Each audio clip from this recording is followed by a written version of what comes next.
কারো কথা। ইয়াউমা লা ইয়ানফাউ মালুন ওয়ালা বানুন, সন্তান সন্ততি স্ত্রী পুত্র পরিজন দিয়ে কোনো উপকার কারো হবে না। কোন পীর সাহেব কাউকে সুপারিশ করার কোনো সুযোগ নাই। আল্লাহ পাক যাকে পারমিশন দিবেন, যার জন্য দিবেন, তিনি শুধু সুপারিশ করতে পারবে, আর কেউ না। কিয়ামতের দিন অনেক মুরিদ নিয়ে এক এক পীর উঠবে, মিথ্যে কথা। ওয়াকুল্লুহুম আতিহি ইয়াউমাল কিয়ামাতি ফারদা। আল্লাহ পাকের দরবারে একজন একজন করে হাজির হতে হবে। আল্লাহ পাক বলেছেন, আমার কাছে একজন একজন আসবা। মুর্দাবাদ জিন্দাবাদ দিয়া, স্লোগান দিয়া, মিছিল করিয়া আল্লাহর দরবারে যাওয়ার কোনো উপায় নাই। আল্লাহ আর তার বান্দা, সুবহানাল্লাহ। আল্লাহ প্রশ্ন করবেন, বল এইসব কাজ করছিস কিনা? আল্লাহর কাছে জবাব দেওয়া কি কঠিন হয়ে যাবে সেদিন।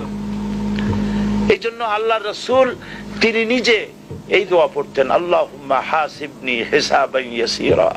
আয় আল্লাহ পাক, তুমি আমার সহজ হিসাব নাও। তো রাসূলুল্লাহ যদি সহজ হিসাব চান, তাহলে আমাদের উপায় কি? আল্লাহ তুমি আমাদের সহজ হিসাব নিও। রাসূলুল্লাহকে প্রশ্ন করা হয়েছে, হুজুর সহজ হিসাব কি? হুজুর বলেছেন, আল্লাহ যাকে মাফ করতে চাইবেন তাকে একটা পর্দার আড়ালে নিয়ে যাবেন। জিজ্ঞেস করবেন, এই বান্দা এইসব কাজ করছো? এখন আল্লাহ জিজ্ঞেস করতেছেন, সে তো ভয়তে অস্থির হয়ে যাবে, কেন্দে পাগল হয়ে যাবে। আল্লাহ করে ফেলছি, আমার মাফ করে দাও।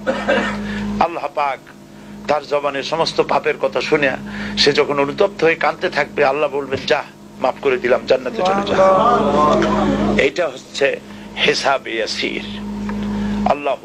আল্লাহুম্মা হাসিবনি হিসাবান ইয়াসীরা।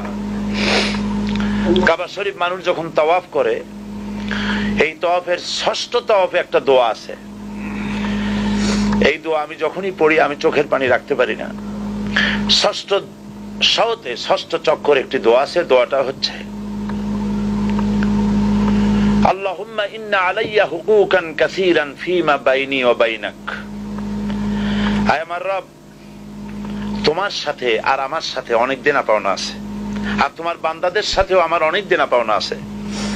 তা আমি তোমার বান্দাদের কাছে যে বিষয় ঋণী আছি, সেই ঋণ পরিশোধের জন্য তুমি আমাকে যোগ্যতা দাও, পরিশোধের তৌফিক দাও।